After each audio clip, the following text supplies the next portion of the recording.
there's so many different aspects of the world that we are actually engaged with that we don't own, and we don't see how much we actually take part in the system that we're in. A lot of times people think of nature as outside of the buildings that we're in, but you know what? That's our ecosystem.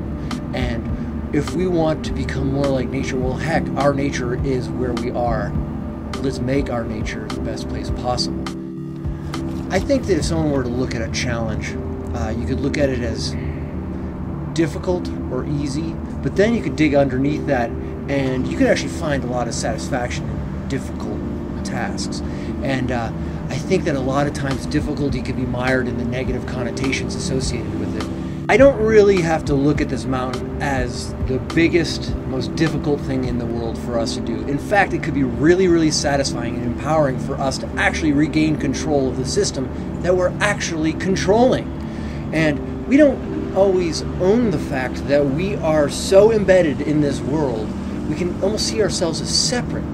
And the fact of the matter is, we are the biggest controllers of the number of species that are dying right now. Hey, climate changing, resources disappearing.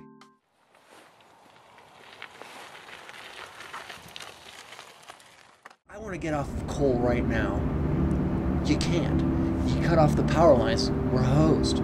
So we don't have these solutions for us to really, really engage with solutions because we have these policies built in. And so as part of hope is that we have to become active with this decision-making process that goes all the way to Capitol Hill. Because we have to figure out whether policy is driven by politicians and money or by citizens. And that is the crux. I truly see to getting past this is for citizens to realize their true potential. Climate change is going to be the biggest issue of the next century. So next decade, yeah, we're going to be seeing impacts. We're going to see it for the next century. When it comes to the United States, it really comes down to whether we want to continue to be global leaders, because this is going to be something that we have to tackle. We're going to be confronted with this in a major way. We have to know why it happens.